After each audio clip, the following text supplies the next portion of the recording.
So here we are, episode 23, and we're finally to the story that started us off on episode 1.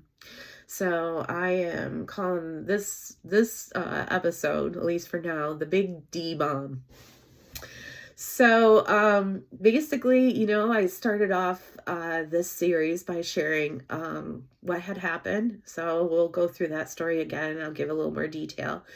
So here I was, uh, daughter to bed. My husband and I were doing dishes. He was helping me with the dishes, which didn't happen often. But so, I was feeling good, spending time with him and that sort of thing. He was helping me. So he says to me, like, "Did you check Facebook Messenger?" And I was like, "Oh, no, did she send me something?" And he's like, "Yeah, just check it." So I opened it up, and there was this video.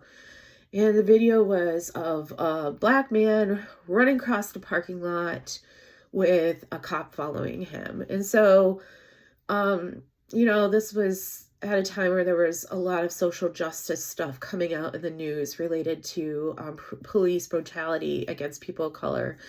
And so my husband, being a black man, we had conversations about this. So I didn't think anything of it. I thought it was going to be something related to that. And, we were going to discuss what had happened or something. But there was no brutality that I saw in the video. There just a cop chasing another man. So I said, "What's this all about?" And he's like, I'm like, "Do you know this person?" He's like, "Yeah, I do know this person." I said, "Really? How?" And he's like, "Well, he's part of that thing, the nefarious stuff he was doing." And I said, "Oh, okay, why are you sending this to me?" And he's like, "Well," I said, "Are you worried you're going to get arrested?" And he's like, "Yeah, they're starting to crack down on people. And I'm worried that that's going to happen." And I was like, "Okay, how does that affect us?" I mean, I'm sitting here thinking, this is July now. I had been unemployed by this time. Well, I'll say 3 months. I think it was around 3.5 months, but I did also get my last check at my previous job. Plus, I got paid for my annual leave, which ended up working out to about a check's worth of stuff. So we had gone a couple months now where it was just basically me, no income, his income, and my family helping us out. So I was like, "Okay." And he's like, "Well, I think it would be best if we got a divorce." And I was instantly like, "What?" I mean, here I am. I just gone through the worst mental health crisis of my life. And now my husband's asking me for divorce when he'd been so helpful the last few months with me going through this and understanding. So I'm instantly like, "What did I do? What's wrong?" "Oh, no, it's not you. It's not you. I just think it's going to be safer if we're not tied to each other."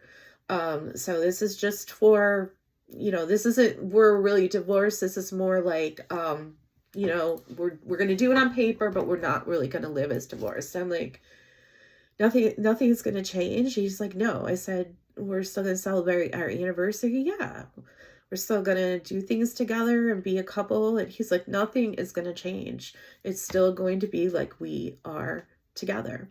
And this is, again, July of 2022. So I was like, "Okay." And here I am crying, and I'm just like, I don't want to be divorced. I thought we discussed that, and neither of us, when we got married, we said we never wanted to be divorced. And he's like, "Well, we'll be able to remarry again in a couple years when I'm away from this stuff, but for now we need to do this." And I'm just crying and upset, and he comes and he hugs me and holds me, and I'm just like, "Did I do something wrong? Do you just really want to be divorced and you're not telling me?" "Oh, no, no, no, no. This is just to keep you and your daughter safe. That's all it was." And at the time, here I am. I'm unemployed. I have nowhere to go. At this point, we had a mortgage, still have a mortgage, but we'd only lived in our house, let's see, about 6 years. 5, 6 years, and I'm like, I'm unemployed. And especially because I was the one who was really holding down the bills, the majority of the bills.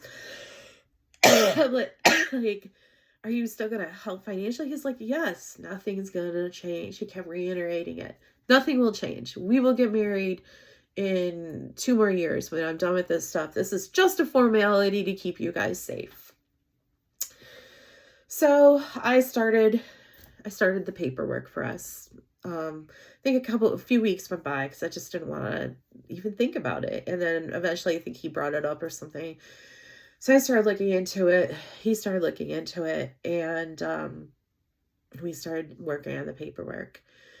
So as we were doing it, I think he got onto one of those like online divorce things and filled out the paperwork. But after I did some reviewing, it wasn't specific, or I wasn't for sure if it would work in our state. So I started looking at what you can get online that's related to the state that we lived in.